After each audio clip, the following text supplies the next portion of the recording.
લઈને આવું અમારે વ્યવહાર લઈને કોઈ મને શું પૂછો તેને પૂછો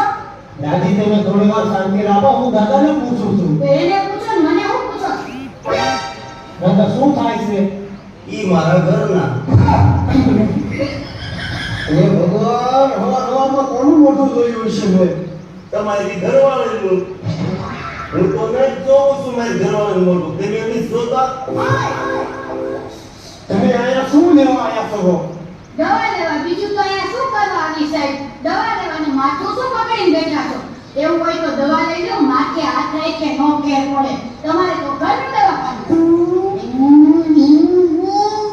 હવે શેની વાત પૂછું છું તા સાહેબ તમારે દવાખાનું બંધ કરીને ઘરે જવું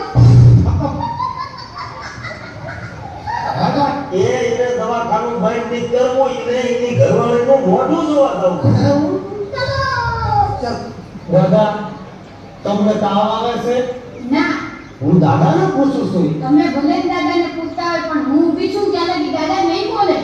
તમે થોડી વાર બેસો હું હમણાં ઘરે જઈને પાછો આવું છું. સાહેબ મારા રામ નામ કહેજો તમારા ઘરવાળીને સાચા ગયા કીધું તો ખરી કે ઘરે ગયા હાલો આપણા બેહી ઓલા ત્યાં બગલ લે હાલો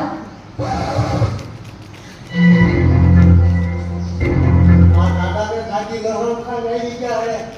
મારું માથું સેવી દીધું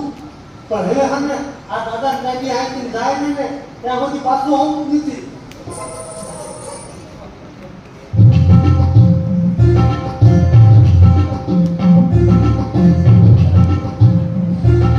બે કલાક થઈ તો અહીંયા ડોહો બેઠા હે જવાનું નામ જ નહીં કહેતા પાણી પીવું એ કરા સંગીત આ ફૂટતા જાતે હું તો સાહેબ ત્યાં ન્યા ને ગયા ઘરે આખી વાર લાગે પણ સાહેબ ની મોટું મોટું જોવા ગયા પણ આટલી વાર થોડી હોય હવે આ સાહેબ નહીં આવે તો રાતે બીજા દવાખાને દવા લઈ આવી હાલો પણ કોણ કે બીજું દવાખાનું છે હાલો હા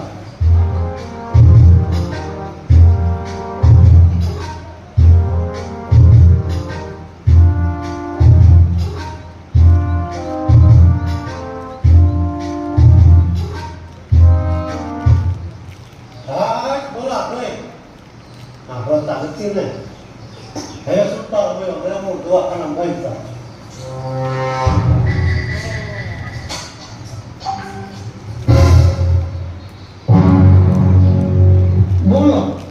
ડોક્ટર સાહેબ મને ખાધા પછી ભૂખ નથી લાગતી અને જાગ્યા પછી નીંદર નથી આવતી બોલો એટલે